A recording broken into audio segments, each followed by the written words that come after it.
Welcome to Top Advisor Marketing, where you will learn how to become a prolific online influencer, attract more ideal clients, and grow your practice. Brought to you by Top Advisor Podcasting, a done-for-you podcasting solution built just for trusted advisors. And now, your co-hosts of Top Advisor Marketing, Kirk Lowe and Matt Halloran.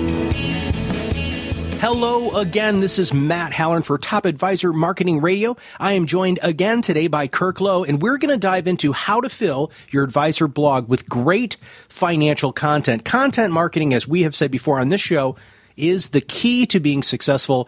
And our guest today, who you've heard from many, many times on Top Advisor Marketing Radio, is Kirk Lowe, who helps advisors not only figure out how to create that great content, but also can create that content for you if you need. So, Kirk, welcome to the show again.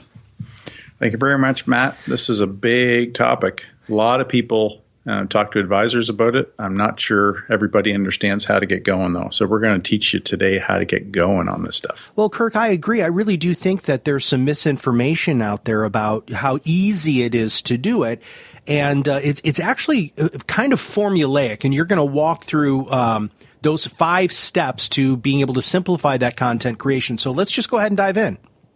Let's do that. So this isn't just about filling your blog. It's about filling your world with content. And the most important thing to remember here is that this is really integral for you to go, move your business forward. We're not going to get into that. So we're assuming that you're already bought in listening to this podcast, that you need to be great, much better at content marketing, building relationships, influencing people, all that kind of stuff. So that can be another podcast, and we talk about that stuff all the time. So we're going to get into today how to actually create content. And this content could be different types of content. We'll get into that. But this is really important stuff. So we're assuming you're bought in. Okay. So we're going to dive into the step 1. The first one is you've got to be inspired to write content. I mean, coaching this for so long with advisors, and some of them just aren't inspired to, what am I going to write about? So you've got to figure out how to get inspired, because if you're not inspired, your content's going to suck really bad. And you're going to be frustrated because you're never going to feel like writing or talking about anything. Mm-hmm. And you're not off to the races by any stretch of, I'm sure you've been there with people. So I have. We'll break down inspiration, though. I mean, how do I, as a financial services professional, dig deep enough to find what really floats my boat? How do you help people discover that, Kirk? Well, for starters, it's why we talk about branding being so important. Is you got to be who you are. So you're usually going to be inspired about what you're most passionate about what you're most educated on, and the kinds of people you like working with the most, all those things. So, we're not going to talk about branding today, but hopefully you're in a good place, and you know who you are, and you know who your clients are. And then that's the first place to look is, the people that I really love working with the most and doing, and what I most enjoy doing, and the things that they come to me with that I need to help them with most. What are those things? What do they need from me? So if you think about, what keep your clients up at night, what keeps you up at night? What do they fear? What do you fear with them? What do they misunderstand all the time? What do they avoid, doing? What can they do themselves? What can they control? Things like that. What do your most successful clients do that the other ones don't before you've worked with them? Where do they make mistakes? How can they avoid making these mistakes? What questions can they ask themselves or advisors that they're currently working with? So, if they're not working with you, what can they ask the other advisor, just to make sure you got that? I don't think my influx was great on that one. So, intonations, and then how can they fix mistakes they've made? Okay. That's a tough one, but I know in talking to advisors for the last 18 years or 17 years, whatever. So I'll read them again. So what keeps them up at night? Maybe what keeps you up at night? Mm-hmm. What do they fear? What do they misunderstand? What do they avoid? What can they do themselves? What do the most successful clients do? Where do they make mistakes? How can they avoid mistakes? What questions can they ask themselves? or the advisors they are currently working with, and how can they fix mistakes they've made. Well, that formula, so let's break that down. That formula, this actually is even a great formula for client meetings, because I want to position this in a little different way. Whereas when you're finding your inspiration, if you look at these questions that Kirk came up with here, and you're sitting down with a client, when you get done with that face-to-face meeting, great time to write some content. Walk through these questions. Okay, well, what did Mr. and Mrs. Johnson, what was their biggest fear? What kept them up at night? And then all of a sudden you start using that as your inspiration in this formula to create meaningful and powerful content that people are going to want to read, because as Kirk knows from doing this so long, these are the big questions that people want to hear from you in a blog format. Or am I totally missing that, Kirk? No, it's absolutely right. I mean, you'll grow from this, what you want to write about. But that right there, that could be 25, 30 articles right there, or podcasts, depending on what you want to do, or videos, right? So there's a lot of content there, but there's other things you can do too. One of the things is I encourage you, you don't just find, you have to look for places, you have to identify places to look for inspiration. So that's one of them. And those are the questions you would ask clients, and where do those happen? Those happen in meetings. So look at the meetings that you're having in the last month, and what are people talking about? Or what are the things that you seem to be talking about all the time? And maybe that doesn't change, maybe it does change, but look to your clients and the meetings that you're having with them. The second one, and that could not just be clients, but what do prospects, what are they talking about when they come in? Because it may be a little bit different, and you want to be able to speak to both of them, probably even more so the prospects. But the second one is when you're reading, and hopefully you're always working on reading and seeing what's going out there in the world in your industry, and with the people who are ideal clients to you, is when you see stuff or read stuff, bookmark it. So have a folder in your browser that's dedicated to ideas for content, and be constantly putting them there. And those are opportunities for you to follow people on social media later. I'm kind of get off on a tangent here, but there's some really good things that can happen from that. So always keep a rolling bookmark, if you will, of ideas. Mm-hmm. And when you're done with those ideas, you can file them away somewhere else, so that you don't keep them in hand, but say, I've already written about this. So that's another great idea. So and then follow. Eventually, you'll start recognizing that there's certain people that seem to be talking about some really interesting things, and then you can look to them more often for inspiration about what you write with clients. And that doesn't mean necessarily your competition, but people that you admire, people that that you learned from, or people that are in different industries but have great perspectives. I know that one of our podcast clients follows I don't know if it's a life coach. I think it is a life coach who's really famous in the Silicon Valley where they work. And he says she just frames up stuff in life, and he takes that framing and applies it to financial planning. Yeah, he says, that's amazing. He absolutely loves it. Yeah. Yeah, and you know who I'm talking about because you're the one doing the podcast. So. Right. Yeah, they're fantastically organized, and you can tell because, again, this is about inspiration. And when he is being interviewed, he is truly excited, and it comes across as being genuine, which is one of your things for them to do here, which is to show your personality while sharing your wisdom. Financial wisdom can come across as a very powerful, engaging, thoughtful, genuine discussion. It doesn't have to be dry and boring. And when you listen to some of the other podcasts, or you listen to podcasts, you're going to see that very quickly. Or when you read a great blog, especially in financial services, there are some really good bloggers that come across that do share their personality and some passion. Yeah, I'm going to go on a quick tangent here, but it's a perfect time to do it. You just talked about being, energy and not boring. One of my favorite, I was listening to the podcast you did with Veronica Dagger, and there was one thing that she said that just hits home with me, and I was so excited that I listened, grateful that I listened to that thing the whole way through, because I'm not on all the podcasts that you do.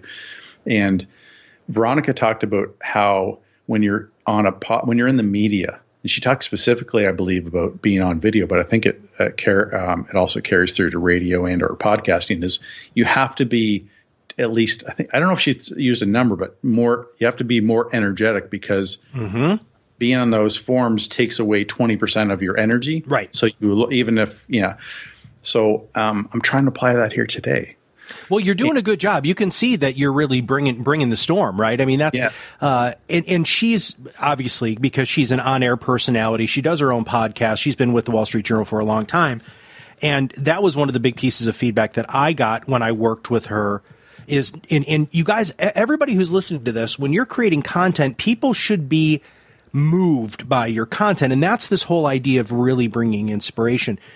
You have to make it exciting so when people walk away, you have given them not only good ideas, but energy. Whether that's on TV, camera, or writing, the greatest people who do that are consistently energy givers, and you have to keep that in mind. Yeah, I think it's huge to feel connected to the content and to be passionate about what you're talking about and what you're writing about. That's when this really takes off for people, for advisors, right? And if you're not, I got to think that everybody listening to this podcast is really is dialed into that, right? I mean, you have a passion. There's a reason you're in the business. There's a reason you're working and selling and providing advice in the areas that you specialize in. Get excited about it and share that excitement, and don't be afraid to be more animated than you might think is acceptable. Because of that wonderful comment that Veronica Dagger made on the last Top Advisor Marketing podcast, or a previous one. So creating content when you're writing, it's a little bit more difficult, but when you're recording something, whether that's video or whether that's especially audio, Kirk had said this to me, everybody, when him and I were first doing this together, because we would do Skype and he could see me, and he's like, dude, your arms are flying everywhere. I'm like, well, of course, because I'm excited and I'm trying to bring that energy. Everybody needs to understand that they can also do that in curating great blog form content. If you're not, and actually, Hemingway said this, and I bring this up in speeches all the time. He said, if I'm not crying when I write it, they're not going to cry when they're reading it. And it's the same thing with all of this sort of stuff. So now you've talked about. That's so nice that you did kill any animals with that story, because most of your stories nowadays are. I know, with cats, and I know, dude. You really do. So there's a couple more do's here. Okay, so, good. Bookmark websites in your area of expertise. Bookmark websites outside of your area of expertise, right? So if you're a life coach, can add some inspiration. You can take their concepts over to your business. Follow experts and influencers and see how they interact with their audiences, what content they're producing. They don't have to necessarily be in your industry, but look at what some of the more successful ones are doing. Solve problems. This is a huge one. Help them solve problems, overcome fears, clarify challenges, and challenge conventional thinking. When you can do those things, that's a huge hit. So those are 4 do's. Here's a 5th one. Show your personality when you're sharing your financial wisdom. That's what we're talking about. Be passionate. Find where you're passionate about and focus there. That's what a great brand is. It should be the same thing that you're doing in your podcast, your blog posts, your video, whatever you're doing. And speak to your ideal clients, not necessarily the ones that you can feel the greatest fit with. So speak to the people that you want to work with. I had this conversation this week with one of the clients at Tactic Brand. How I'm worried about putting these words or this it was a tactic, I think, out there, because I'm worried about too many people calling that aren't ideal. I don't want to talk to people that aren't ideal. And I said, well, that's the whole point of everything we're doing is the look of your site. How we talk about it. I said, in your podcast, because he's going to be getting set up on a podcast here shortly, you can talk about the people that you help most. I mean, there's so many content tells people when you speak to your ideal clients, those are the people who will get you, right? Like I had another meeting just this morning with a guy in New York, and I said, you use a lot of jargon when you talk and a lot of phrases, and he said, He said, yeah, the truth is my clients, they get this.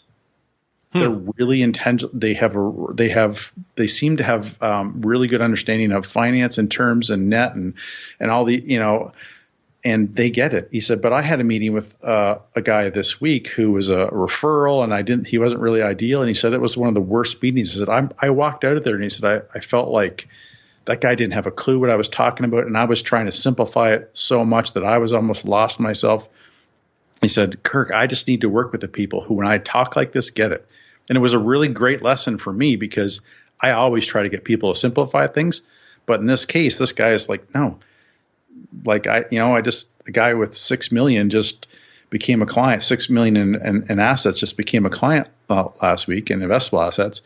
And when I talk to him like this, he lights up, like he gets jacked up because, so I thought, man, you gotta speak to your audience, and that is his audience. So, make sure you do that. So a couple of don'ts here. Don't copy other people's ideas, and you got to make them your own. They got to be your own. You can be inspired by somebody else's ideas, but don't copy their ideas. Okay. Unless you're paying them to be able to have the right to do so. Right. Like if you're using Carl Richards concepts, or if you're, or if you're a DFA advisor and you're using their concepts, things like that, or living balance sheet or LEAP, whatever it happens to be, you can, you're paying to use those, go ahead. It's okay to curate other people's content. It's not okay to curate other people's content without giving some ideas. I always think if you're curating somebody else's content, you add value to it. And yes. that gives you, that's a good idea for yourself, right? Absolutely. And don't ever try to become someone else. Just work on being yourself.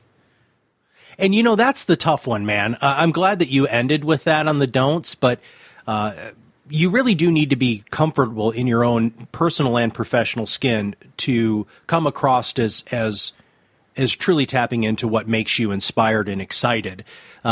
So keep that one in mind, but that's a little larger of a hurdle.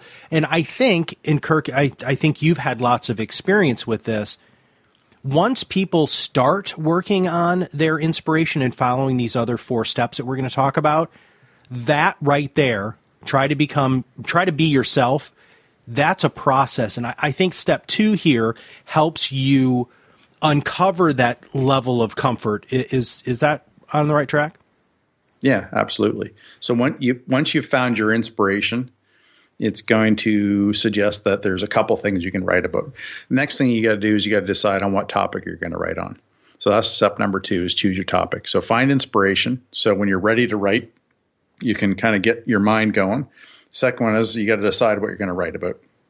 Some days this is easy. Some days this is excruciating, even for the best. You've heard of writer's block?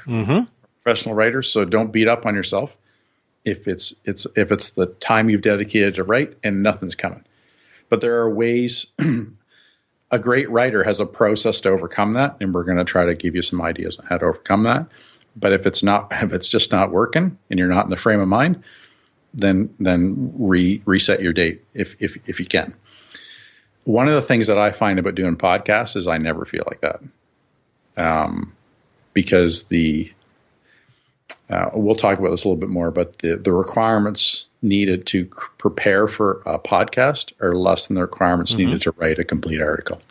And so it's easier to get there and still deliver as much value. And sometimes I think podcasts deliver more value because you're more inclined to add the little stories that people can relate to in a podcast that you don't share. Well, and people get to hear you. They get to have a chance to feel like they're connecting with you because they hear your voice, they hear your intonation, they hear your cadence, and that's really important. One of the things that you have in here is in the article on kirklow.com that we're talking about today, it says you should keep a list of topics and where around, right? I as a coach, one of the things that I try to do is you can use inspirational stuff or you can use really negative stuff. So if you're really struggling with writing or coming up with a podcast topic, go to somebody who drives you crazy in the world of financial services and spend 15 minutes listening to them talk about their tripe, and that can focus you, that can get you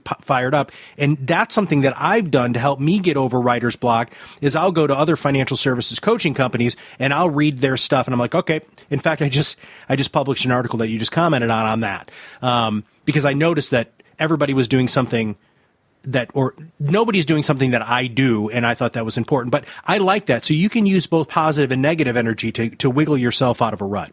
Absolutely. That's great advice. I mean, yesterday before we started recording here today, I was telling you about a webinar I was on yesterday with a website company, and they had somebody speaking about prospecting. And the company who was the expert in prospecting apparently is a financial planning software company. And I was really thrown. I was like, okay, well, this will be interesting. And I mean, it was the content of the webinar was okay, but there wasn't really a lot of passion behind it. It was more like they were reading. In fact, I'm pretty sure one of the presenters was actually reading the entire time. And so, they didn't have a lot of passion about it. It wasn't, this kind of leads into my next point is it wasn't really it wasn't what they were experts in. They were experts in, they had a financial planning software. They also sold articles to advisors. And that's what was the big point here. And then the website company would help you frame the articles inside their stuff. And you could track how many people are reading the article and stuff. I thought, man, it's kind of a waste of time of tracking something that was never yours, was bought. And anyway, I don't think it added a lot of value to an advisor, but they weren't talking about what they were ultra passionate about, and I could really see it. I don't think it was extremely helpful to an advisor, but it got me super jacked up to talk today, and I'm going to write an article that's going to really blast people who go out there and talk about stuff that they're not the perfect expert in, because it's frustrating. Absolutely. Okay, right? So what do we do here? Coaching ever. That's true. Because I'm not a coach. Right. And, but I know a lot about coaching just because I've experienced working with so many, and you especially. But I don't ever I wouldn't have a webinar about coaching. I'm not very good at it myself. I mean, I'm a consultant anyway.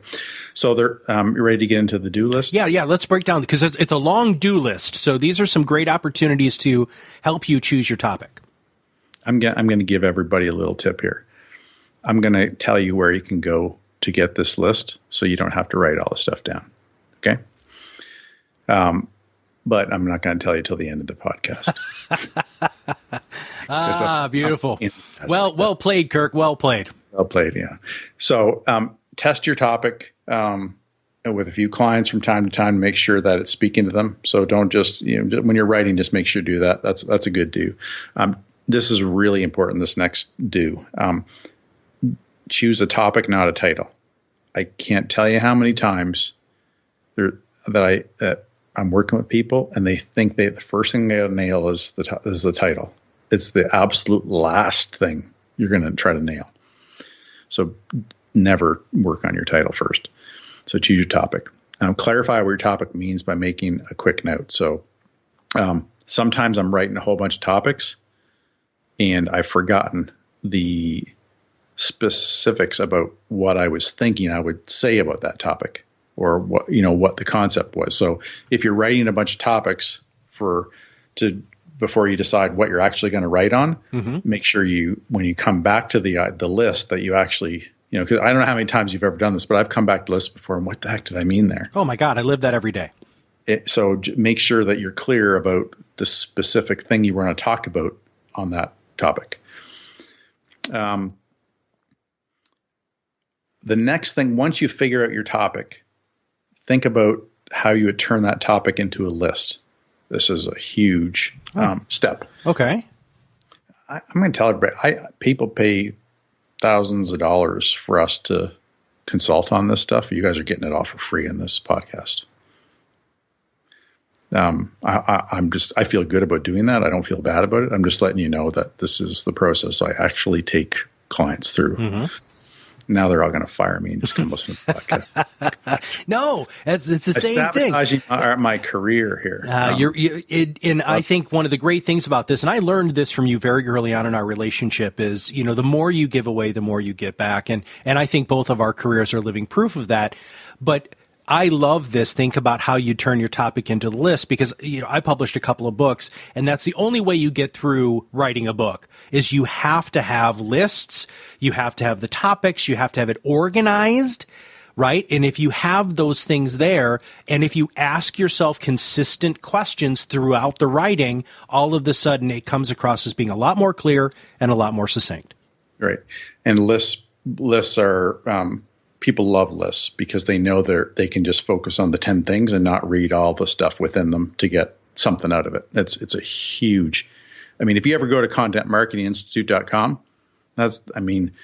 every article is a list. So, do the math there. That's what works. And the smartest content marketing people in the world, that's all they write about. So that's how they write. So the next one is, I think that a lot of people find inspiration from something that they're passionate about. And sometimes that's how something isn't working right. That's how my mind works. So I typically, I don't know if this is with everybody, but for me, I tend to start writing from a negative point of view. Like I don't like something. I got to help somebody figure out that's not sitting with me well. I got to educate somebody on that. And so I start there and then I slowly morph it into positive. Because nobody wants to read a bunch of negative. Well, people do read negativity, but we professionally, I think it's better to more often than not put a positive spin on it, so you don't sound like you're a negative person, right? Mm-hmm. So I always try to do that, but don't stop the flow of an idea because it starts out negative. You can easily reframe it. Focus on topics that are important, emotionally engaging, and have a huge impact as much as possible.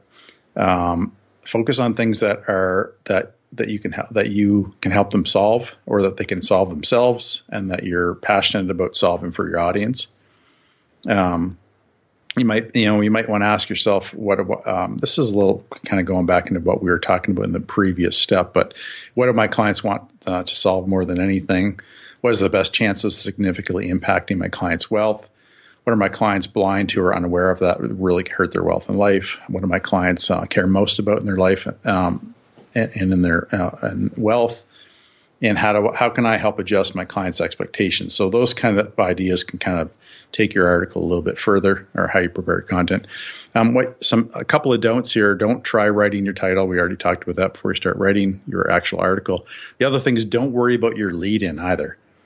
So your lead-in article, I would leave that to the second last thing more often than not. Same with your closeout article. Just start writing the guts of what you're going to talk about. Okay. So get your whiteboard out, put your 5 ideas, and then build a couple points on every one of those ideas. Create a framework for your article.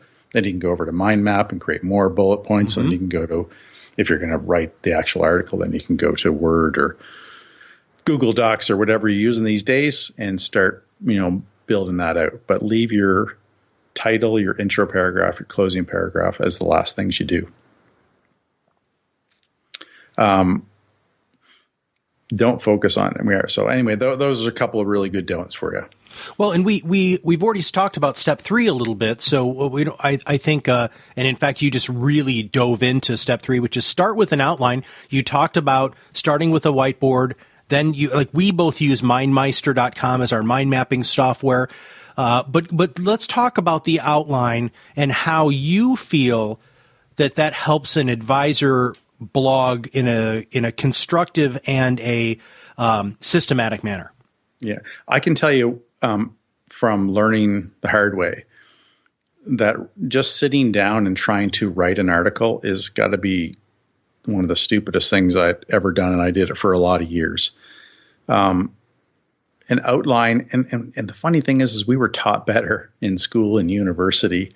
Start with an outline. Every English teacher I ever had told me to do that, but for some reason we just start writing, start trying to write like sentences and paragraphs and have some kind of flow of concept. And to be honest, it rarely ever works. The articles are horrible because you can't remember what the focus is, and you're like, it's like a whole bunch of tangents.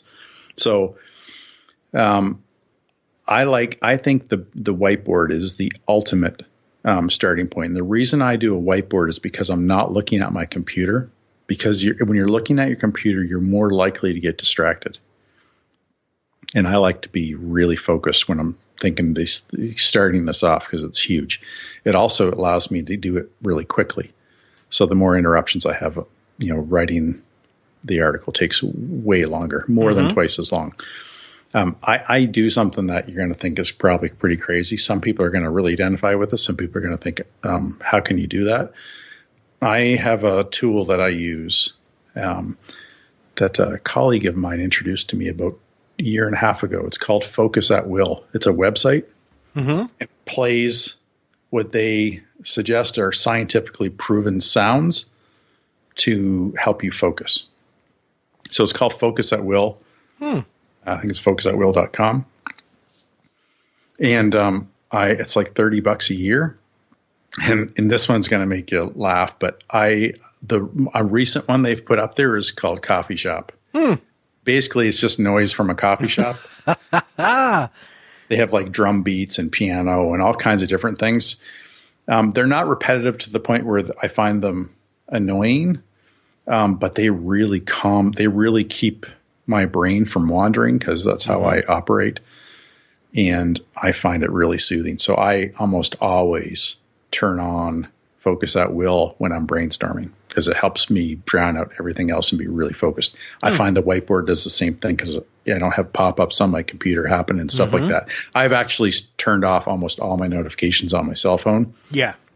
And I've turned, I turn a lot of them off on my business, but I do have people that, on the team that need to talk to me, and people like you that we need to figure stuff out. So I allow those kinds of notifications, but they are still an interruption to a degree. So brainstorming, get focused. Hold on. So I love the focus idea. In one of the things that when I wrote my first book, they had said, you have to turn it into a routine. So you're just talking about the coffee house. So there are places in my town that I know that if I'm a little stuck and that I want to brainstorm and I really need to try to bust something out, the environment, and surprisingly enough, one of them happens to be a coffee house, like an old school college coffee house.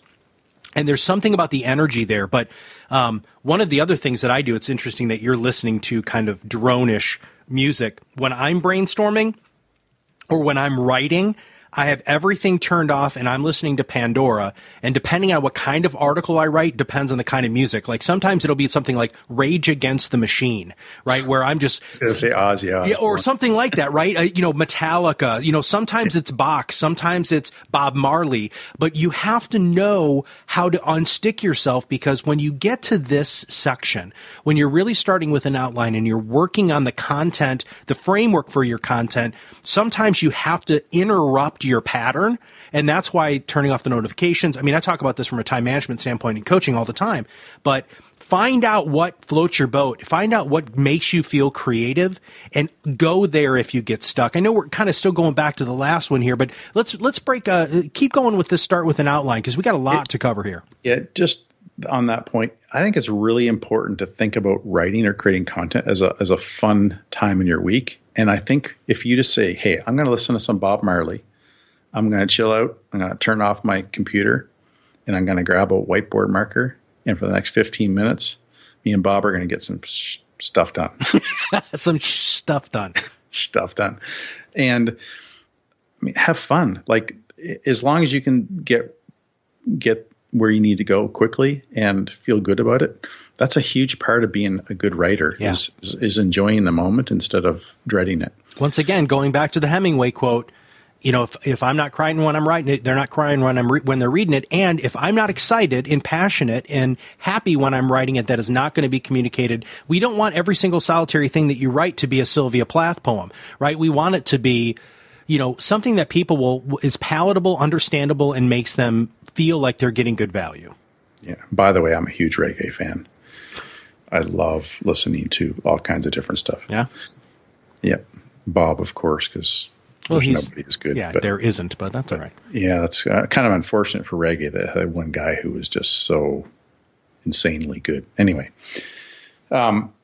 so another thing here, this is really important. When you start on your whiteboard, the reason I like whiteboard is because you can erase it really quick, but I never erase a whiteboard before I take a picture of it with my phone, right? Just in case I don't want to miss anything when I come back to it. It's not about having a great memory doing a whiteboard. It's about getting your ideas down as quickly as possible. So the first thing you're going to do when you start writing is you're going to mess up the organization of them, because there's just going to be a dump, right? The second thing you want to do is you want to group those into points, into categories. So I wrote 15 things down, 3 go over. Oh, you know what? It's 5 groups of 3. It doesn't always work out that well, but sorry, or 3 groups of 5, whatever it happens to be. So let's say it's 5 groups of 3. The second thing you're going to do is you're going to want to get rid of. You're going to want to decide in that list what is most important, because there may be stuff that's like really super detailed and just clutters up. Nobody cares about it. And they may stop reading, or you may be wasting your time talking about something that's less important. What's redundant? So look for redundant thing in your list and try to get it so that you only, like in this call, I keep jumping from point 2 back to 1. So try to keep the redundant stuff out as much as possible. And then what's highly relevant to your audience. So just make sure everything you're talking about is relevant, right? Bob Marley is probably not super relevant to our audience, but anyway. Hey, you never know, man. There could be a lot of huge Marley fans, but we did talk about, Metallica, ACD, whoever, whatever's going to get you. Now, this next one makes me giggle because you slam me and poke me all the time about my analogies. So let's talk about analogies, Kirk, and how you feel about those when you're writing. Yeah, I'm not the best at analogies, so I'm kind of hard on myself, but I think there's some people who are really good at them. And I give you an 8 out of 10, dude. Hey, I'll take 8 out of 10, dude. That's a solid B. Yeah, that's pretty good. So, if you can break down what might be a complex concept, and you can provide an analogy that gives somebody a different perspective, then you've accomplished what you want to in an article. You've made somebody think differently about something that they're not thinking properly about now. So an analogy or a story to clarify a point is something you absolutely want to do, especially for those people who are really good at it. Or pulling quotes, right? If a quote can help you get a point across, it's a credibility, or they may have said, typically if it's a quote you're pulling, it's going to have been said very eloquently or passionately. So look for those things. But you also want to think about, has this happened to a client before? Is there a story I can tell?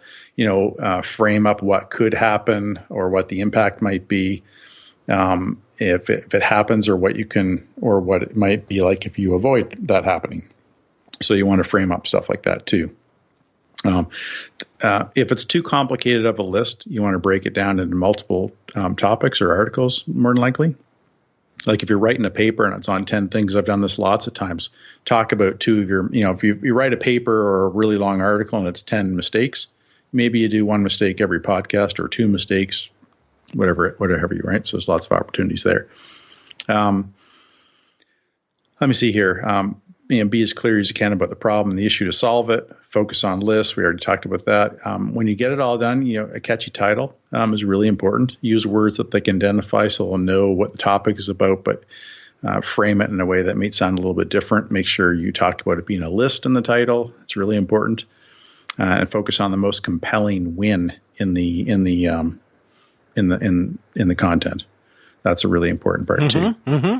And tie in the start of your article and the end of your article, and make it relevant to them. I'm going to talk about a couple don'ts here. Don't have huge lists. I think 5, in between 5 and 10 is optimal, but the closer you get to 10, the less optimal it's getting, and over 10 is unacceptable. Mm-hmm. I agree. Unless you want to do like a checklist, but that would be like supporting whatever you're doing. Right. So here's 25 points you want to consider. Questions. Don't talk about those 25 as individual things, but you could have it as a list that they can refer to later. Always start in your whiteboard. Then I recommend, when you get things pretty well done on a whiteboard, you can't get into too much detail on a whiteboard. Go to a mind map. Shift to a mind map. And then from a mind map, you can decide if it's going to be a paper, an article, a podcast, a video, whatever it is. Yep. If you're going to do a podcast, if you're going to do live media, so a podcast or video, do not write a script. It'll kill everything you're doing really quick. Just like that presentation, that webinar I was listening to the other day. Yeah. One of the 3 guys was reading. Yeah. He was young. They were probably trying to introduce it to him. He probably should have been doing something he knew a lot about, so he didn't have to read. That's my recommendation anyway. Do not force a topic you're not ready to write about. If it's just not happening, go find another topic. Stop. Even if you're into it for 20 minutes, it's just not working, get over it. And then do not rush an article. If you know that article needs something and you just need to spend a little more time with it to make it really good, focus on making it really good. Yep. Do not go for perfection, but do not rush an article. So don't take that the wrong way that, that I'm advocating for your perfectionist, the perfectionist in you, because your staff will be not very happy with me. Yeah. So on to number 4 here, I guess. Right. So I want to intro this just a little bit because this is something I've learned from you and learned from some of the top marketers around, because when you're talking about choosing your media, a lot of advisors, and we're talking about creating content, and I think everybody's mind immediately goes to writing, where there's a lot of different ways to make engaging content. And I love your do's here. So break it or kind of bring us into this choose your media, which is the outlet. And the other thing too, and one of the things that I say often is you have to, marketing has changed. You have to communicate to people in the medium in which they live in and are comfortable using. Right? That's really, really important. There are some people who are really big infographic people, and some people who love memes, and some people who love short videos, and some people who love audio, some people who just want to sit down and read. Some people want things read to them, right? So you have to understand that you need to know your audience well enough to hit them the way that you want to hit them.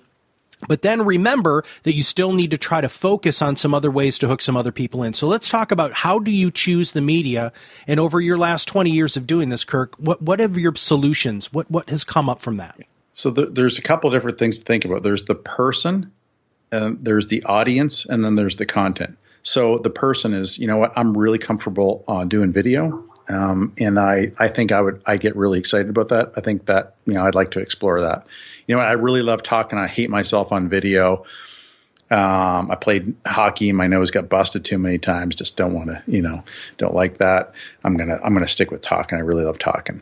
Or, I love getting my idea. I find I'm so much better at communicating an idea when I get a chance to slowly write it out and, add some diagrams, stuff like that. So I think I'm going to be a writer. So that's just based on the person, right? I have a lot of references back to hockey. Sorry, I am Canadian. You are Canadian. Three of my 4 kids play hockey. Anyhow, the person is the first one. The second one is the content. So certain content is more suited to be displayed or distributed or formed, if you will, in different mediums.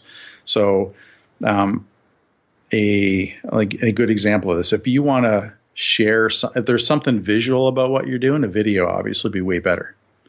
If it's a really complex, you might want to demo it, or you want to simplify as much as you can. But if it's something really simple, maybe you can use a diagram.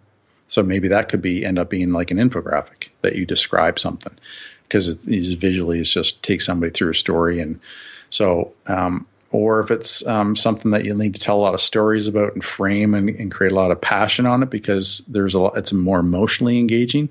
Sometimes that would be better to be talking or doing video than writing. And then sometimes if there's a lot of points and a lot of bullets like this, you can write like this podcast, which was originally a blog post, and I'll share that with you in a little bit. You can write it out as a blog post or an article or a paper or what have you. In some cases, it could actually end up being a book. This might feel like at this point, this could have been a book. Keep going, man. We're on a roll. Keep going. I'm really good at making fun of myself. But anyway, so some do's here. Start with what you're comfortable with, right? I think most advisors very quickly they pick up the podcasting. They probably the easiest of all the mediums that I've ever come across in my 17 plus years, which is why we're always so jacked up about doing podcasts for advisors. Try media that you're not comfortable with, so you can get better at it, because sometimes you might not realize. And to my last point, podcasting is something that advisors may not think they're good at, but they actually get comfortable really quick, especially when you're at the helm with them. Consider what your audience would prefer. So, if your audience will feel good about podcasting, or would much prefer to read than listen, or much prefer to watch, or much prefer snippet, or visual, or, things like that. I mean, if the younger audience is, Snapchat's going to be the way to go, or Instagram, or, if you got a lot, or maybe it's Pinterest, putting stuff that works in those areas. But on Pinterest, you can put any kind of medium. Yep. But anyway, that's more about the network and stuff like that, but the channel to distribute it through. But anyway, and sometimes just using a whole bunch of different mediums is a really good idea, because your audience, depending on where they're at, what day it is, or where they decide they're going to come across you, something different may inspire them. You know what? It's been a long day. I don't want to read. I'm going in the car. I'm going to get on the subway, or I'm at the swimming pool, watching my kid, or at the track. I'm just going to sit here and listen. I don't want to read, but I'll sit here and listen to something. So a podcast or video might work perfectly in those cases. So I think it's a great idea, if you can, to create multiple media formats. And that's one of the things that we do at Advisor Content X, insert plug, is that we take an audio podcast and turn it into audio, video, reading, and visual quote memes, so pictures and quotes and stuff like that. So I think that's a really good idea for advisors. Very difficult to do that on your own, but if you get some help, it's achievable, no doubt. I always make sure everything's at a high level quality, no matter what you're doing. Put good effort into it. Make sure it's extremely professional. That is your brand, right? Being that professional. I want to touch on that real quick, because when I was writing at the beginning of my career, I was making terrible grammatical errors and spelling mistakes.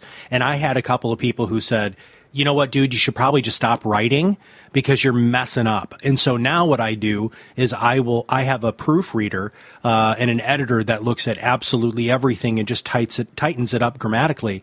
And the interaction with my articles and my blog posts have gotten much, much better. And it makes me come across as even more organized and well-spoken, just because I have somebody who's going to take an extra second to look at it. Now, this last one here, I want to touch on this because there's a great whiteboard solution that is very inexpensive, because that's your last do here, is use visual tactics to convey points. There's a great website called Fiverr, Fiverr, and you can get somebody from all over the world to help create a whiteboard video that's incredibly inexpensive, and people love it. And it's still very fresh and new, and again, it's a great way to convey your point. So what other visual tactics do you deploy when you're working with a client, Kirk? Well, you don't know it, but you just gave the other one, because mine didn't actually mean what you just said. So really? A whiteboard video, yeah. What I meant by that is do a video of you in front of your own whiteboard, diagramming it. Right, that's what you've done on kirklow.com. Yeah, but I thought what you just meant was hire somebody at Fiverr to do one of those drawing that's right. videos. Yep. Yeah, which is on a whiteboard, but it's an animated video. This one I was talking about live action. Ah, gotcha. Yeah, I do those. I do those just to communicate with clients sometimes. So I did this the other day. I was trying to communicate to an advisor how I think they should create a video series. And I said, here's one of the videos I think you ought to create. And I just did the video on my whiteboard really quick. And I emailed it to him, which was quite easy. And I haven't heard back from him yet, so hopefully it went okay. But we'll see. Yeah. Anyway, so I mean, use a whiteboard. Visual stuff can just drive home your point a lot more. And sometimes you just need to go video. So consider that. There's another way you can do it too, whereas you can screencast. Yep. So there's a tool called screencast-o-matic.com. That's what I use. Screencast-matic.com. And I think it's $15 for a year, and that software works great. So what you can do is you can have a video on you, put it in the corner, have it showing whatever part of your screen you want to do. So if it's a PowerPoint or a website or a mind map you want to show, and have your picture, or you can move your picture around, or you can turn the video off of yourself, and you can just talk and record, and then you can post that. So that's a really easy way to get a video up there. if you've got something visual that you need to share and show them. Just pay attention to your background. I did one called Minute with Matt, which is a 30-day video coaching program. And the first run that I had, I noticed that it looked like I was, recording in my bedroom. So I made sure that, whatever the video camera is showing behind you is really important. And that's really jumps into this don't aspect, because so many people try to produce video or audio and the quality is so poor, people can't get through it, which is one of the reasons why when you join Advisor Content X, we get you and help you set up all of your audio equipment. And in fact, Kirk, I want to digress very quickly because I just interviewed a guy yesterday. We bought him a microphone, right? The same microphone you and I are using right now with the same pop filter and all of that stuff. He was in north of Toronto, right? And I'm in Michigan, and swear to God, it sounded like we were sitting right next to each other. Great equipment, especially with audio and video. In fact, I just spoke at a NAFA meeting earlier this morning, and I tried to video record it, and halfway through my video pooped out. So you have to have good quality stuff, guys, and spend a little bit of extra money to get a good camera, to get a good mic, because if not, it's going to really reflect on you negatively. Yeah. Next week we're going to do a podcast on podcasting equipment. Okay. Cool. I don't know what number episode that's going to be because I'm not keeping track of them right now, but we're going to do that. Is that your job or my job? I don't know. We got to find somebody to do that job because we're not doing it. Because I just realized none of ours have. We were doing that one with our old podcast that we've brought new life into this one, but yeah, we got to do that. All right. Well, we're coming up on an hour, so we need to start wrapping this up. Let's go through step 5: produce and package content. But they're hanging around because I told them they wouldn't have to take any notes because I was going to give. But let's be respectful of our wonderful audience time. You got 9 minutes, buddy. Let's go. Okay. So a couple of don'ts there. Do a video with poor equipment or lighting, which you just went into. It's not up to the standards that your audience would expect. And overcomplicate producing content, because if you overcomplicate it, you're not ever going to get it out the door, right? So avoid those things. So we're on to number 5. Was that quick enough? Well, yeah, but now you have 8 minutes, so let's go. So number 5 is produce and package content. So when you're going to get it, you got to spend time to make sure the stuff looks and feels, sounds really good. And it's not that hard. Text formatting is huge. I see this all the time. People write a blog post and it's just a whole bunch of paragraphs and they all look the same. Do not do that. That you just killed your article right there. If it's the best article in the world and it doesn't have good formatting, it's done. So how do you do that? Go to my website, take a look. Like this post is got all kinds of formatting. It's a perfect example of what you're talking about here. Don't. I've got the steps all highlighted. I've got a 1-sentence description under each of the steps, typically of what this is, and then I jump right into bullet points. And then I've got little, what I do sometimes if I got a couple paragraphs in a row, I say, what are these really about? And I pull it out and I put a title for those 2 paragraphs. So, this is what I'm going to, do I want to read these 2 paragraphs? Or if I don't want to, at least I know what was in them. Well, right. But you've got different font sizes. I mean, you've got all sorts of stuff. And in fact, you helped create a white paper for one of your clients who I just did a podcast for. And it just looks like $1 million, dude. It's got call outs, different colors, different font sizes. My eyes are drawn to exactly what they should be drawn to get the point across. And you do that great. So the website he's talking about is kirklow.com. And if you just click on the blog section, you're going to see that, Kirk really does practice what he preaches here. Yeah. So the article, what's the article name again? 5 steps. There you go. To creating great content. That's not it. 5 steps to creating, great financial content. Wow, I did have that right. I thought you were reading it, and I was thinking, man, is he ever reading slow? He's doing this to really drive. I totally was just pulling. Yeah, well, that's the dramatic pause. Acting, brilliance. Okay, keep going. All right, producing package content. You talked about the formatting and design style. What else do they need to pay attention to? Organizing your thoughts, using lists, highlighting sections, and like I said, bringing out like a part of a couple paragraphs and making it like a title for those couple paragraphs. Grabbing like half of a quote that's really engaging or intriguing and just throwing the quote in the middle above or below that where the quote, the longer, more detailed quote happened. Little things like that can be absolutely huge. It doesn't take that much time after your blog post is done, if that's what you're doing, to pull those things out. And you can do, so it doesn't take a lot of time. And, have an idea of my title is this size, my subcategories are this size, my my quotes are this size, and then when you have kind of like a style guide to go from, then you can just quickly get those done. I think I'm a little bit all over the place, but for the most, that's just because. I think that makes a lot of sense. I think that people really need to keep that stuff in mind. Yep.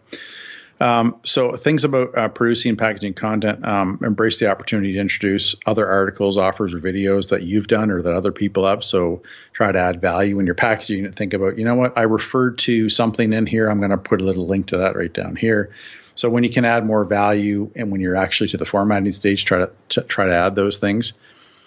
Another thing, sorry, I just skipped on is keep to your brand's style guide. So colors, fonts, how much white space, if you have a lot of white space in a lot of your marketing, make sure you got white space in your blog post too, right? Yep. Make sure you use your logo properly, that you have really good imagery. Some people rush a lot when they do imagery, but it's worth getting a good graphic. Another thing I really highly recommend is if you're doing a blog post, put the title of your article or the main point of your article in a couple of words. I'd say anywhere from 3 to 7 words. 7 would be really pushing it. Put that actually in your image that's going to go, because people love that when your image actually has the title or the main point of the article in it. I do that a lot, and I find it's really, really separates you from your from your competitors too. It just takes a little. You actually know where to go do that. Buffer is a social tool, and they have a little tool, offshoot tool they have called Pablo for memes. Yeah, and for Pablo, you can go do. They have all kinds of images, or you can add your own. Do not steal imagery ever. That will haunt you. I tell you, eventually, somebody will find Getty out. Images or somebody like that will catch up to you, and they are aggressive, they are relentless. Yep. Yes, and they've come after me by accident before. And it was like excruciating because I had to prove it wasn't even something we used, but it was really annoying. Dog on a bone. See, I didn't hurt any animals with that saying. Dog on a bone. Like a fly on. Oh, she can't go there. No, don't go there. On a cow. Fly on a cow? Oh, come on, dude. Okay. So, cross promotion opportunities. If you can lead them to other places or other call to actions, keep that in mind. I already said add text imagery. Keep a certain standard of design when you're doing these things so they're all consistent. Produce a couple pieces of content a month.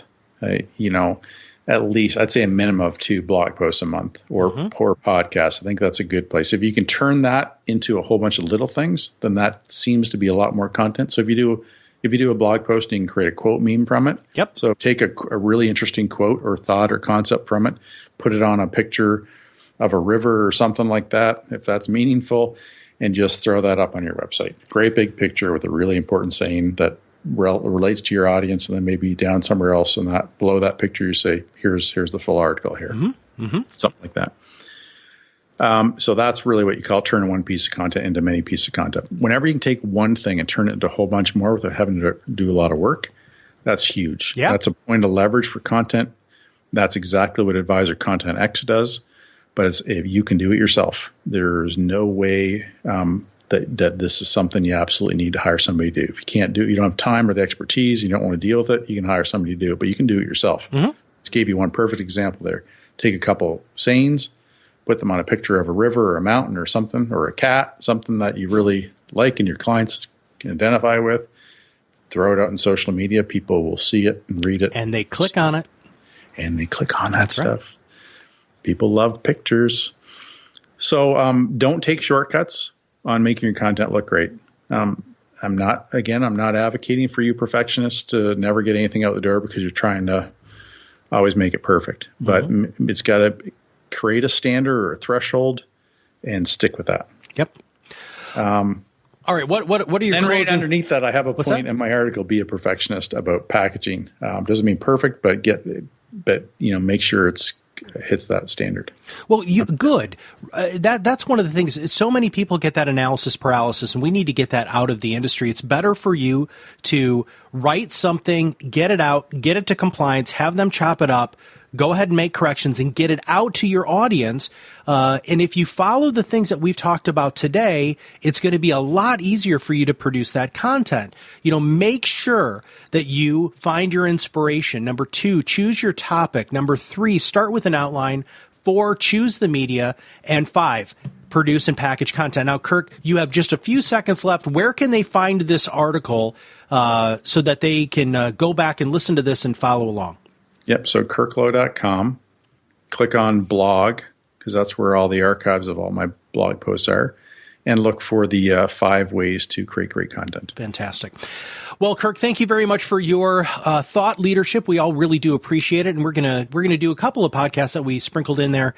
And one of the next ones we're going to do is really what kind of equipment and how to execute really a magnificent podcast. Any closing thoughts? None at all. Yes, I do. All right. What is it? Appreciate how important content is in your business and share it generously. And I guarantee you, within 12 months of launching and integrating this into your business, you'll start seeing beautiful little wins. Yeah. And if you don't, examine what you're doing, give me a call, listen to more of our podcasts. We'll help you figure it out. But there's no doubt that this is marketing. Yeah. This isn't like a new tactic. I wonder if this will work. This is it. This is marketing, right? It's not a type of marketing that maybe is this. It's it. It's, people think that, social media, social media is just a way to communicate and stay in touch with people and share who you really are and see how much you actually really know, or you just been faking it. Lots of our listeners are not fakers. That's right. So get out there and show that you're not one of these people who's, posing as a financial advisor and just selling crap, but are actually advice givers. Yeah. Have a ton of value, and share that stuff with them, and it'll change your business forever. That's fantastic. Well, Kirk, thank you very much for being on the show today on Top Advisor Marketing Radio. Stay tuned for lots of other magnificent people. We have some great guests coming up down the pipeline, not just Kirk Lowe, even though he really does happen to be the thought leader when it comes to marketing. We're bringing on a whole bunch of other people who have been very, very successful, either personally or they teach advisors, much like Kirk does, professionally, how to be better marketers. For Top Advisor Marketing Radio, my name's Matt Howard for Kirk Lowe, and I'll see you on the other side of the mic.